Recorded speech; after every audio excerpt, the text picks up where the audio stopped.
kam të ftuar në këtë çast zotin Fidel Ylli, deputetin e Partisë Socialiste, i cili një ditë më parë, mirë se erdhët zot Ylli, i cili një ditë më parë prezantoi në ditën e parë të konferencës kombëtare të Partisë Socialiste pjesën që i takon sportit. Sigurisht në vazhdimsi në minutat e mëpasshme do të kemi të ftuar të tjerë për të folur për çështjet të ditës së sotme, por dhe të ditës së dieshme, sigurisht sikurse është një nga pjesët e rëndësishme sporti, për të cilën opozita ka planifikuar pra një paragraf të posaçëm, një pjesë të posaçme në programin e saj politik qeverisë. Zoti Ylli, çfarë parashikon programi i Partisë Socialiste për sportin, duke patur parasysh se në fakt për sportin shumë rrallë të bie rasti të dëgjosh në programet elektorale të partive?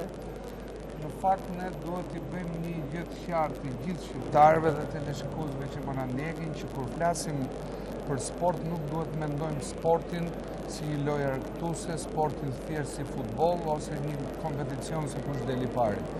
Ne nëpërmjet këtij draft programi që kemi një vit e gjysmë që e kemi shkruar dhe kemi filluar një rrugtim nga Athina me gjithë ata kampion të mëdhej që janë shqiptarë dhe kanë bërë për flamuj të tjerë, me gjithë ata refugjat që kanë lindur atje dhe janë talente që jetojnë në Athinë, në Prishtinë, në Kukës, në gjithë Shqipërinë, për t'i bërë një gjë të qartë të gjithë njerëzve që sporti është një gjë shumë e rëndësishme që të ndronë cilësinë e jetës. Dhe në këtë draft program, përveç kësaj pjese që flasim për sportin elitar, ne gjën më të rëndësishme kemi edukimin, kemi largimin e të rive nga droga, nga alkooli, nga kriminaliteti, nga veset e këqija, kemi shtimin e orëve të mësimit në përshkolla ku nuk bëhet edukim fizik, kemi ngritjen e klasave sportive në përshkolla, kemi parashikuar mënyrën e privatizimit, pasi siç dihet që dy klubet më të rëndësishme që janë Partizani dhe Dinamo pothuajse janë në degradim,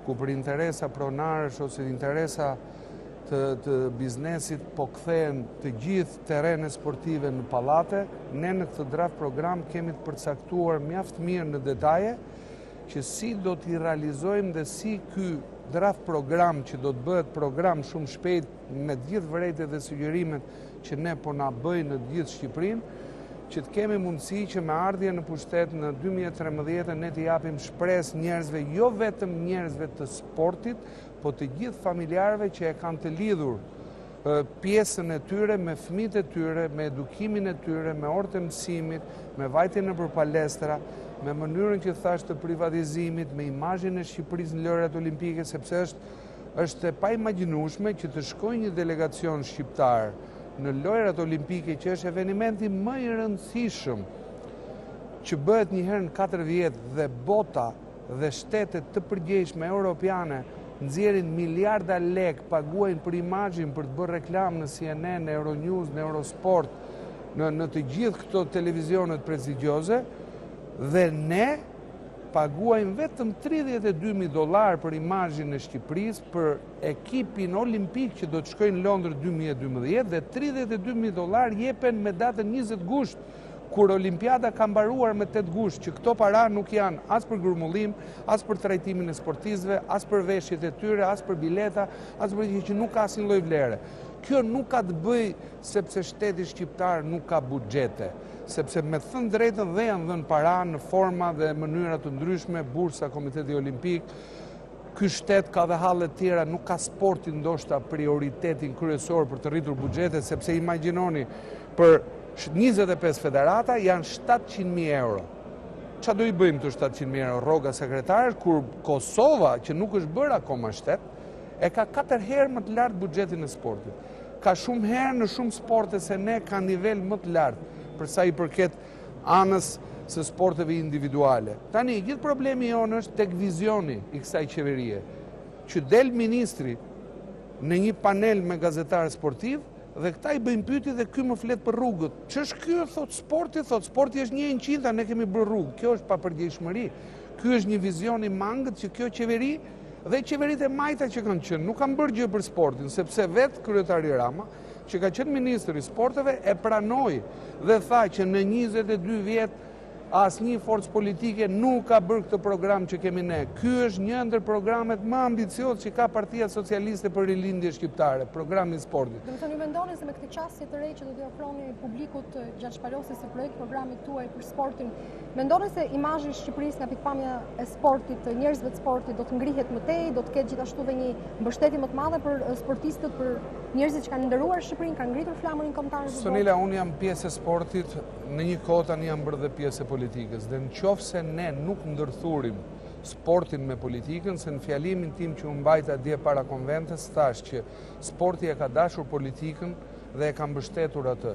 Por politika e ka dashur sportin, faktet të regojnë, qoftë në infrastrukturë, qoftë në ligje që janë ndruar brenda 2-3 vjetësh, 2-3 herë ligjet për arsye të njerëzve që kanë interesa.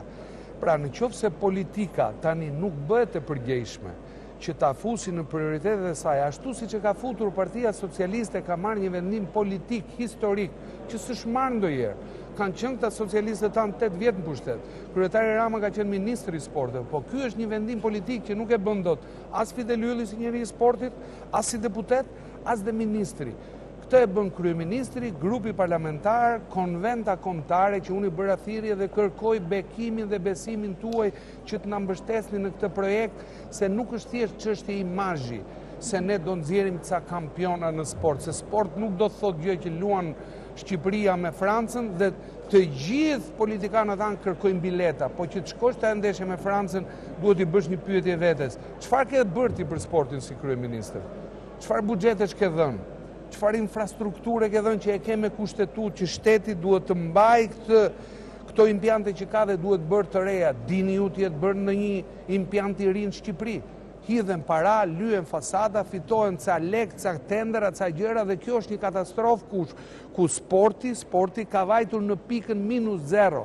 Dhe më e keqja e kësaj pune që mua më shqetëson dhe dua t'ja bëj prezente publikut është politizimi në sport.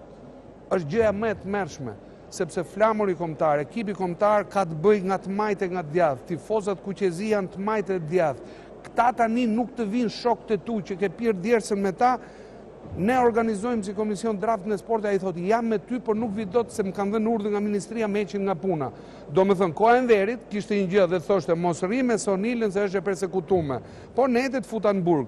Kurse këta të fusin thikën të lëmë pa bukë. Tani si ti them shokëve të mi, ti them unë, ikti nga puna, hajde ke draftim, kjo është keqardhja më e madhe për vizionin që këta mediokër, këta të papërgjegjshëm, po i bëjnë jo vetëm sportit, po të gjithë administratës publike, po e shkatërrojnë këtë vend. Dhe unë mendoj që duhet bëjnë ato dosjet gati dhe me 23 qershor mos krijojnë më precedent që ne të kthehemi mbrapa, po duhet shkojmë drejt Europës, mos më ndali mu kryeministri tani që s'ka bërë asgjë për sportin, edhe më flet tani me retorika boshe nacionaliste të bëjmë ligat profesioniste. Si ta bëjmë në këtë ligë? A duam të shkojmë drejt Europës? A ka ca standarde?